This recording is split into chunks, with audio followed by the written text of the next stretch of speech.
इस बार west UP में टेढ़ी की सीएम योगी ने नजर। रोहिंग्या बांग्लादेशियों में मच गया हड़कंप, अफसरों को दे दिया आदेश, विपक्षी भी देखकर हैरान।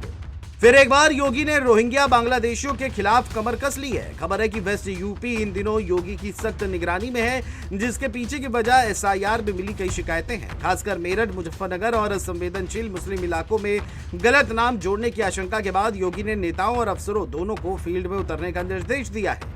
मुख्यमंत्री ने साफ कह दिया है कि इस बार एक भी गलत नाम सूची में नहीं जाना चाहिए और किसी पात्र नागरिक का नाम नहीं छूटना चाहिए। कहा जा रहा है कि 2027 चुनाव की बड़ी रणनीति इसी एसआईआर प्रक्रिया पर आधारित हो और इसी कारण योगी खुद बैठकों में बूथवार रिपोर्ट देख रहे हैं और विपक्ष की गतिविधियों पर भी नजर रखे हुए हैं। वेस्ट यूपी में पहली बार एसआईआर को इतनी बड़ी निगरानी में किया जा रहा है, जिसके बाद पूरे क्षेत्र में राजनीतिक हलचल तेज हो गई है। एसआईआर की सख्ती के साथ ही सीएम योगी ने रोहिंग्या और बांग्लादेशी घुसपैठियों पर भी अभियान तेज कर दिया है।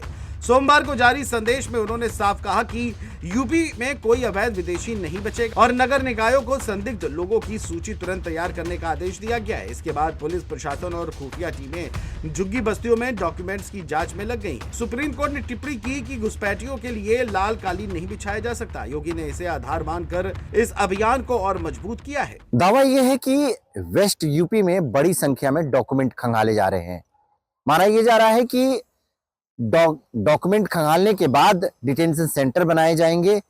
संकेत साफ है कि इस बार कार्रवाई कागजों में ही नहीं बल्कि जमीनी हकीकत में भी कार्रवाई दिखने वाली है। योगी सरकार की इस डबल एक्शन मोड के बाद विपक्ष में बेचैनी साफ दिखाई दे रही है। विपक्ष सवाल उठा रहा है कि अचानक इतने बड़े स्तर पर दस्तावेज जांच क्यों शुरू की गई। वहीं दूसरी तरफ बीजेपी नेताओं का कहना है कि यह प्रक्रिया पूरी तरह कानून और सुरक्षा से जुड़ी है।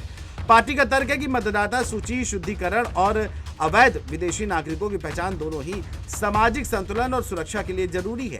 लेकिन जमीन पर हालात ये दिखा रहे हैं कि जैसे जैसे कार्रवाई तेज हो रही है, राजनीति और गर्म होती जा रही है। फिलहाल सबसे बड़ा सवाल यही है कि योगी के इन आदेशों का आगे क्या असर होगा। राजनीतिक विश्लेषकों का मानना है कि वेस्ट यूपी आगामी चुनावों का मुख्य मैदान बनने वाला है और इसीलिए सरकार यहां पारदर्शिता और सुरक्षा को लेकर कोई ढिलाई नहीं रखना चाहती है। एसआईआर की सख्त मॉनिटरिंग, घुसपैठियों पर कार्रवाई, झुग्गियों में दस्तावेज जांच और अफसरों को दी गई कड़ी हिदायतों ने साफ कर दिया है कि मुख्यमंत्री इस बार किसी भी तरह की चूक नहीं होने देंगे। यही कारण है कि रोहिंग्या और बांग्लादेशी मूल के जो लोग हैं उनमें हड़कंप मचा है और अचानक बदलाव से जिस तरह से विपक्ष हैरान है कि क्या ये कुछ ऐसे हो रहा है, जिसको लेकर वेस्ट यूपी में देखा जा रहा है कि किस तरह से वहां पे डॉक्यूमेंट खंगाले जा रहे हैं। अब आने वाले समय में वेस्ट यूपी में किस तरह से राजनीति प्रभावित ये होता है, ये देखने वाली बात रहेगी। लखनऊ से कैमरा पर्सन अनिल के साथ राजन सिंह, JMD न्यूज़ के लिए।